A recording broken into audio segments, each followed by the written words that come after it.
qualification d'Égypte 2019, une compétition qui avait regroupé 24 équipes pour la première fois de son histoire, a vécu sa 32e édition. Voilà, de 16 à 24, c'est une question qui mérite d'être traitée.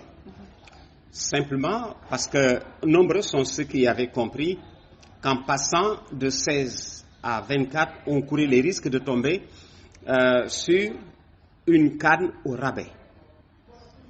Parce que passer de 16 à 24, vous courez des risques peut-être d'avoir 8 nouveaux qui n'afficheraient pas le niveau. C'est le contraire qui s'est passé. Par exemple, vous avez remarqué que le Burkina Faso n'est pas là. Alors que le Burkina est un finaliste de fraîche date.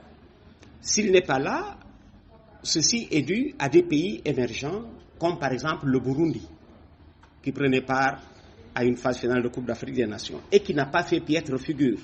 Même la Mauritanie, qui en était à sa première CAN.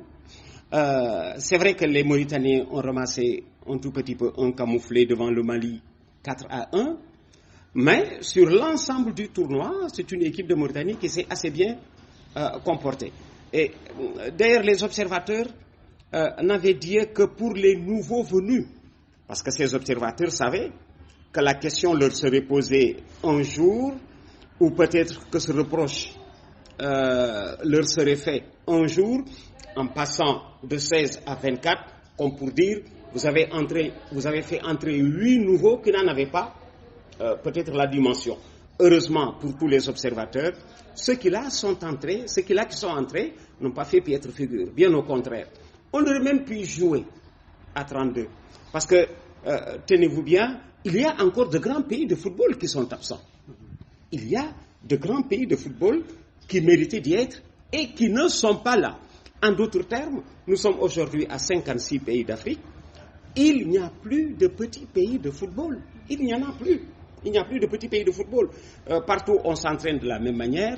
Partout, la conception ou l'approche de l'équipe nationale est de la même manière.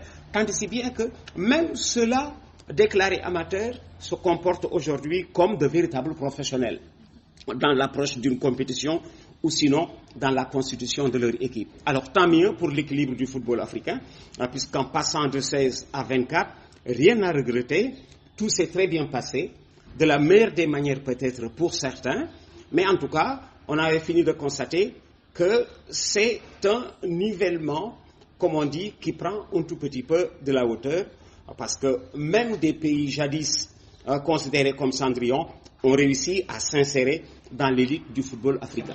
Le Sénégal, l'une des équipes favorites, s'est qualifiée en finale et perd contre l'Algérie sur le score d'1-0. Alors, la participation maintenant du Sénégal. Le Sénégal était à sa 15e Coupe d'Afrique des Nations en 32 éditions. Je crois, très sincèrement, si l'on se réfère aux performances du passé, que la CAN du Sénégal a été correcte. Nous étions, je le rappelais tout à l'heure, 24 pays.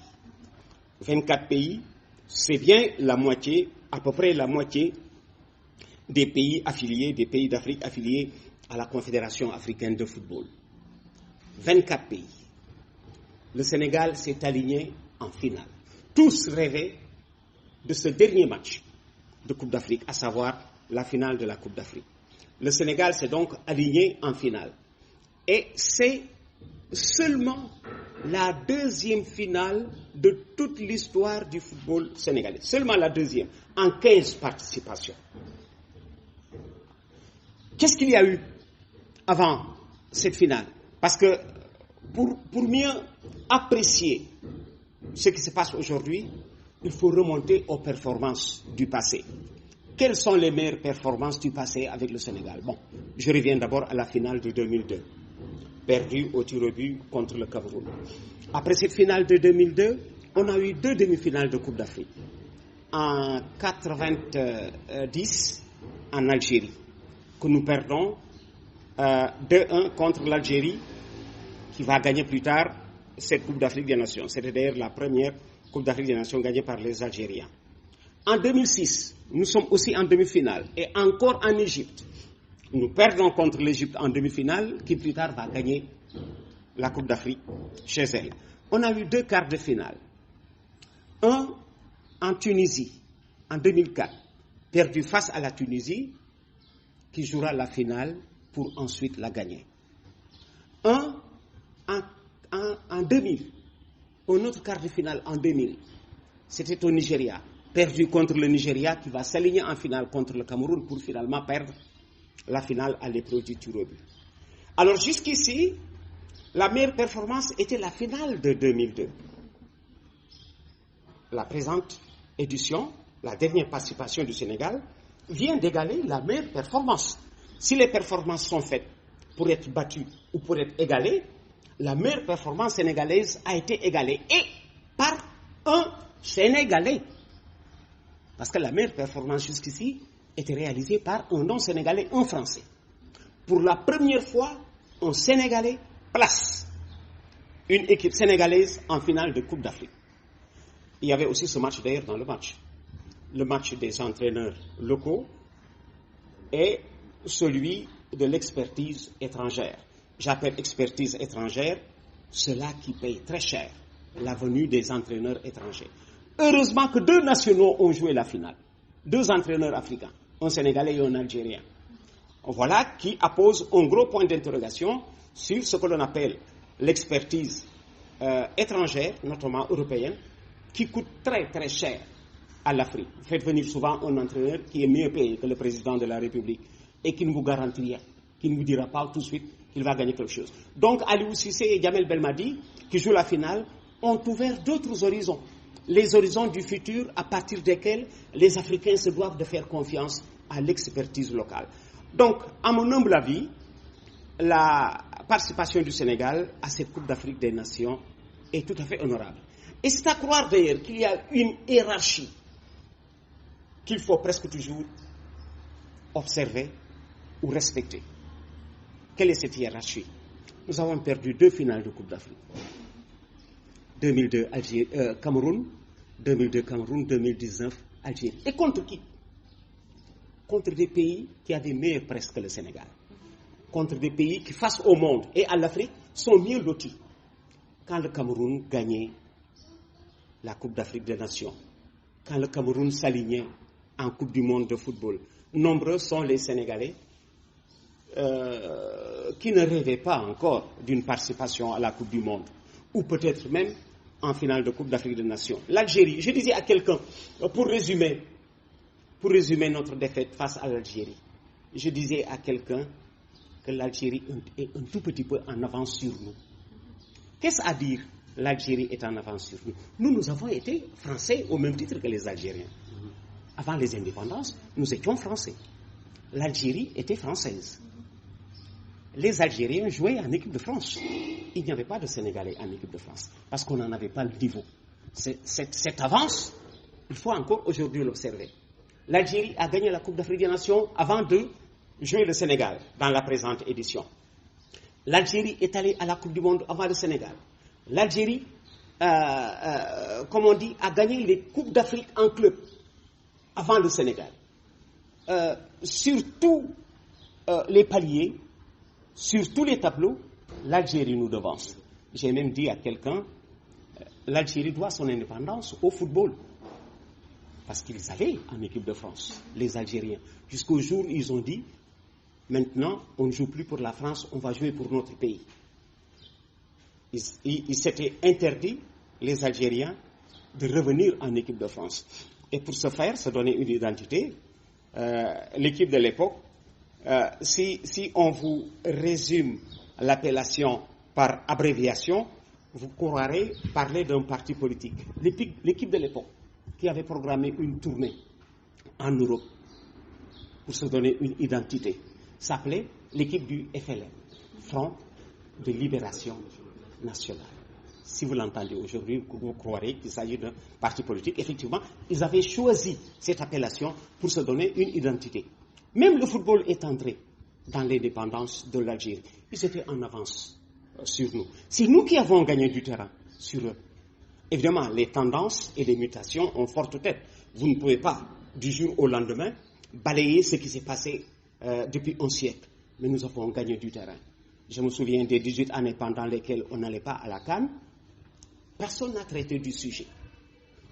Quand j'ai lu quelque part, le Sénégal qui perd encore en finale, une 3e finale de Coupe d'Afrique en 1 an, faisant allusion aux juniors contre le Mali, le basket féminin et avant-hier le football. Mais je dis à cela, quand on n'allait pas en finale, ce n'était pas traité. Quand on n'allait pas en finale, personne ne nous trouvait moribonds. Ils ne traitaient même pas du sujet, peut-être parce que le Sénégal n'en avait pas le niveau. Mais aujourd'hui, on s'est aligné en finale. Cela veut dire qu'on en a à vendre encore, qu'on a le niveau peut-être de nos aspirations. Alors, ils ne traitent pas du sujet quand on n'est pas là, ils traitent du sujet quand on échoue en finale. Mais je dis, on est en finale. Ce sont ceux-là qui ne sont pas en finale qui supposent un tout petit peu mieux la performance sur laquelle il faut marcher pour arriver en finale. Alors, pour résumer tout ceci, le football sénégalais fait partie aujourd'hui des footballs émergents. Nous sommes encore un pays qui n'a jamais rien gagné à ce niveau. Jamais rien. Rien que des accessites. 2 fois finaliste de la Coupe d'Afrique des Nations. J'ai dit à quelqu'un, le Brésil est aujourd'hui le pays le plus titré au monde. Il avait aussi perdu sa première finale de Coupe du Monde. Et ceci au Brésil. Donc, continuez le travail. C'est un football qui est en marche. Et le sort ne se trompe pas. Le sort ne se trompe pas. Quel est ce sort qui ne se trompe pas?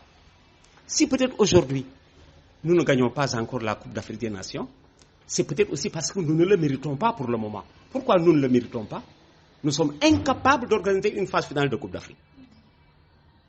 Nous ne pouvons pas aujourd'hui organiser une phase finale de Coupe d'Afrique. Les Algériens nous auraient dit, écoutez, ce titre-là, nous le méritons mieux que vous. Nous pouvons, nous, organiser aujourd'hui la Coupe d'Afrique des Nations. Vous pas. Nous pouvons même co-organiser une Coupe du Monde. Parce que je dis, les Algériens, les Marocains et les Libyens ensemble peuvent organiser une Coupe du Monde de football. Il y a à côté l'Égypte et l'Afrique du Nord pour organiser une Coupe du Monde. Nous ne pouvons pas le faire avec nos voisins. Donc, je disais à quelqu'un, Coupe d'Afrique bi moo ñu nobul. Pourquoi nobuñu? Parce que jigéen dafay sëy ak ku ko mën yore. Ñun yellooguñ ko parce que mënuñ ko yore. C'est exactement l'image que je donnais. Et à y voir de plus près, ce n'est pas une catastrophe que de voir le Sénégal qui ne gagne pas. C'est à croire que tout reste en place. Le Sénégal ne gagne pas parce qu'aujourd'hui, le Sénégal n'est pas encore prêt à s'ouvrir au reste du monde. Je disais à quelqu'un, nous ressemblons à des Africains qui peuvent voyager, qui sont accueillis ailleurs quand ils voyagent. Mais nous ne recevrons pas d'autres parce que nous n'avons pas les possibilités de mettre nos hôtes dans des lieux adéquats. Alors, il nous faut donc attendre, travailler jusqu'au moment où on pourra recevoir des hôtes. Ce que j'appelle recevoir des hôtes, c'est accueillir une Coupe d'Afrique des Nations. Pour le moment, on n'est pas prêt. Donc, tout est en place, c'est logique. Voilà ce que je donne la réponse que je donne à vos 2 premières questions, notamment sur le passage de 16 à 24 et sur la participation du Sénégal à cette 32e Coupe d'Afrique des Nations qui vient de jouer sa 2e finale après celle de 2002.